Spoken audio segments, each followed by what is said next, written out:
I am Vernell. I've been with Philly Thrive for coming up on a year. Yeah, this August will be coming up on a year. It's been really awesome working with my family. They're like my family now. So yeah, we're here to give you guys some more information on what Philly Thrive is about and give you guys some options to see if you guys want to get involved. We want to just give you the information about Thrive and what Thrive is about. Yep. So you've heard all day kind of what the bad is in this really tough spot Philadelphians and the planet is in as a result of air pollution. And so V and I are going to hit you guys with the so what. So what do we do about it? What are we going to do? What are we going to do? What are we going to do? We want to pump you guys up to let you know that, yeah, that you can get involved and we are not defeated and there is something that we can do about it because everybody's voices matter. As we all join together, they have no choice but to listen. So the more people that we get together and the people power that we build, then yeah, we'll be able to definitely make some changes if we have a lot of people that are with they have the same vision as we do for Philadelphia because we decide. That's it. So that's part of what it looks like, and we're going to launch right into it. We're going to skip over what is the issue because we've heard about that all day, but we will talk a little bit because like we heard from the speakers, air pollution we can trace back to all sorts of different, we talked about indoor air pollution, outdoor air pollution, but what Philly Thrive has chose to set our sights on is actually the role that fossil fuels play in air pollution and climate change. As one of the richest, wealthiest industry in the world, and really setting our sights on that pillar of power that holds up air pollution and a lot of the just inequality we see across the globe. So we're going to touch on that a little bit, but you mostly heard about that, talk about what is Thrive and the Right to Breathe campaign, and get you guys plugged into some action steps. So like I said, we've already talked about this, right? So Thrive started because there was a plan to turn Philly into an energy hub.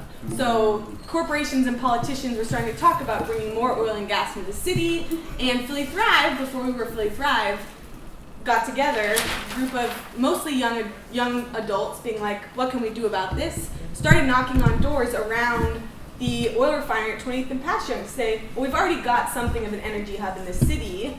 Let's listen to our neighbors and hear what it's like for them to live by this thing right now. And we heard a lot of what we've been hearing about today, a lot of asthma, cancer, lack of information, strong smells, foul smells, people having to limit their lives because of this facility.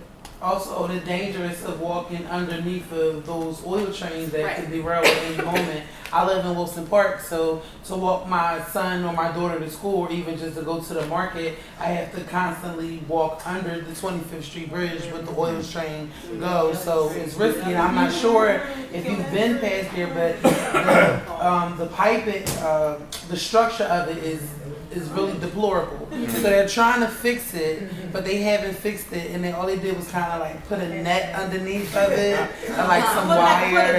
So it's like they put a Band-Aid on it. Yeah, they just put a Band-Aid on it. Cleaned it up with a Band-Aid. Right. So we said, what are we going to do about this? What kind of vision for our city are we going to unite around in order to change some of these realities? So here we go, Philly Thrive and the Right to Breathe campaign. I want to talk about our goal a bit, V.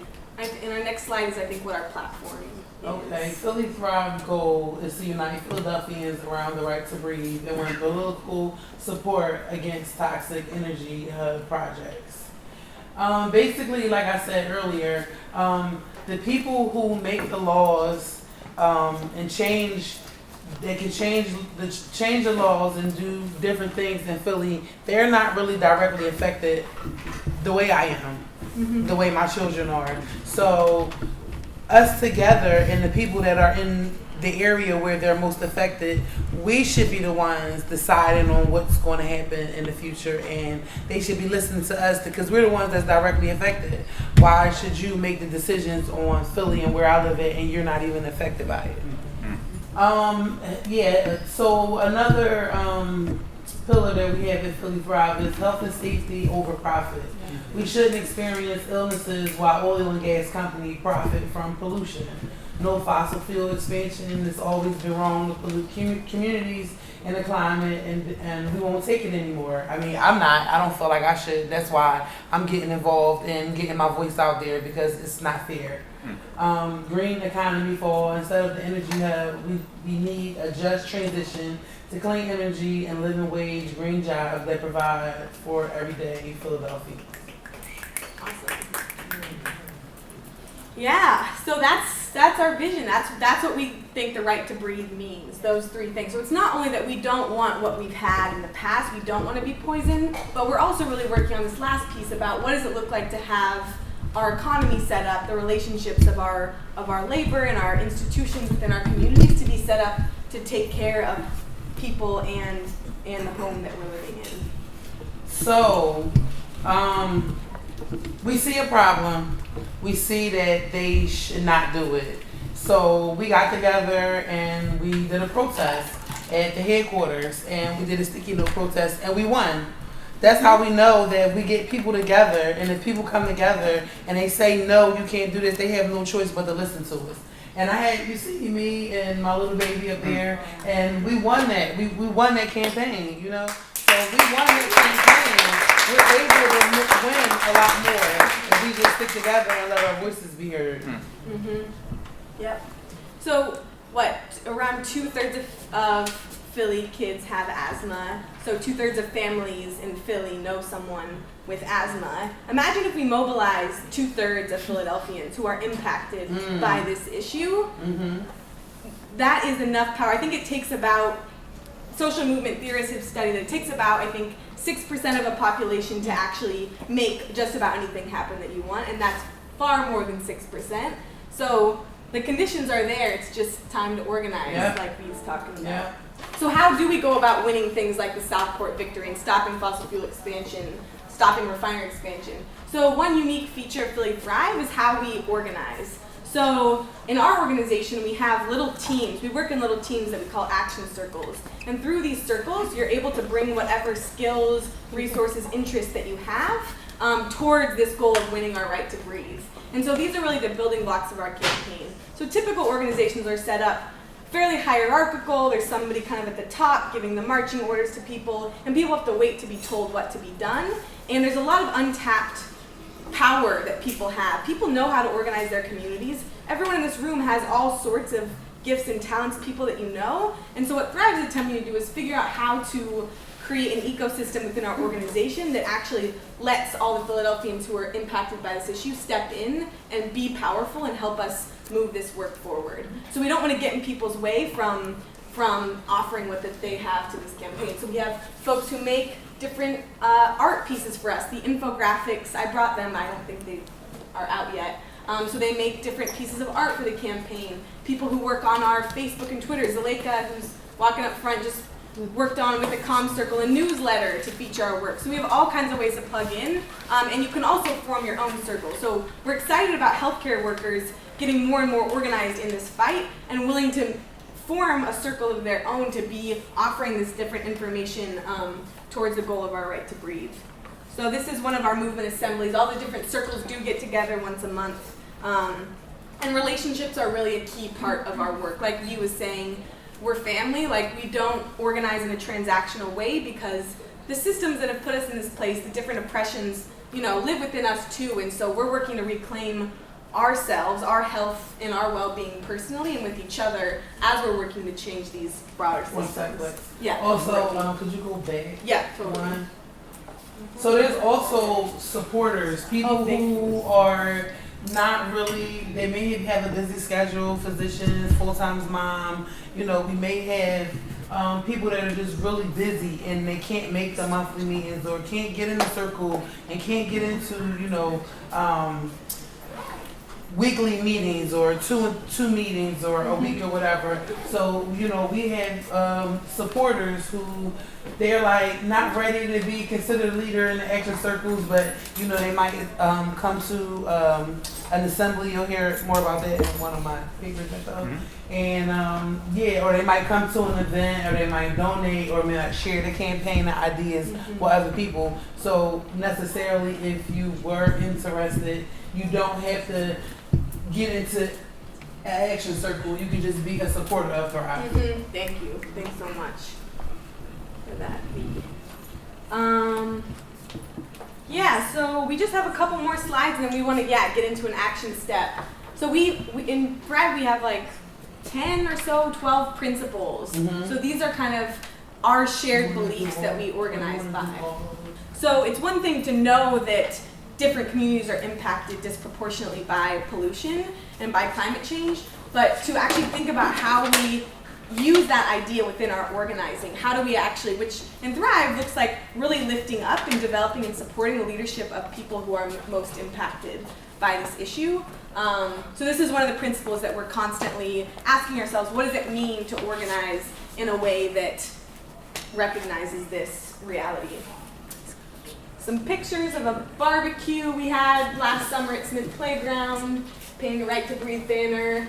This photo, you want to talk about this, V? Okay, so there was an unexplained fire to the neighborhood. There was a fire at the refinery, and nobody was informed in Southwest or in South Philly of what was the fire, what caused it, what are you going to do to prevent it. So me and Lex talked, and we were fired up and like pissed off, and me, Alexa, and about 5, Miss Carol was there.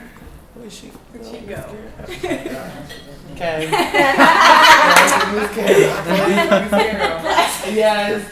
So it was about 6 of us and a baby, and we stood in front of PES, and we blocked them for about an hour. We blocked 11 trucks coming in and 10 going out, just to let them know that that can't happen. You can't have an unexplained fire and something that could explode at any time or could catch fire, and don't give the people in the neighborhood an explanation. That's just not fair, and it's not right, especially with this type of corporation. Like, we in the community, we definitely need to know what's going on around it, especially if it's dangerous. Like an alarm should go off to let people know something is going on, to be alert, you know.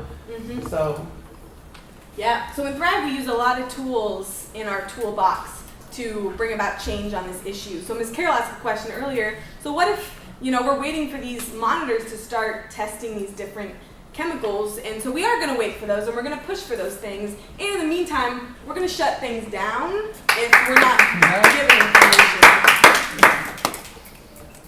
Another principle, you want to talk about people power, V? We build people power. History shows that when movements gain enough active members and public support, government officials have no choice but to follow. So yeah, like I said, if we get together and we get together, and they have no choice but to listen to us. You know, if you got one person saying something, they might not listen, maybe 4, but then you turn around and it's 50, and it's 60, and it's 100, and it's 400, and it's 2. You know, we went to the DC march, the climate march, and we marched with 200,000 people. So it's impossible for them to say that like climate change is not important. More pictures of us canvassing, flyering, fundraiser. Totally. Okay, this brings us to what is our current campaign? The We Decide campaign. We Decide campaign. Yeah, I can kick us off on this. So, right, we were looking after we won the Southport victory at the end of last year. So we stopped oil refinery expansion, and we were looking, okay, where is the fossil fuel industry trying to expand in a certain direction right now? And we didn't really see a clear way that made sense for us to put another stop to something, to fight back on something else. But we did see that our government, our local government, is planning in a broad way for what our energy future should look like. And so we were like, okay, this is interesting, because these different decisions about what kind of energy we're going to use in the future is going to impact whether or not we have to fight fossil fuel expansion down the line or not. So what if we look into how they're going about this planning process And what we found out is that the Office of Sustainability, which the mayor created to look after the sustainability of our city, is planning our energy future, and there seems to be very, very little channels for public input. And that there is not a clear stance around fossil fuels being a central part of what's going to make a sustainable city in the future, what is not, rather. So we decided that we would build a campaign around this, and we would actually do the government's work in some capacity, engaging Philadelphians in what their priorities are for energy development.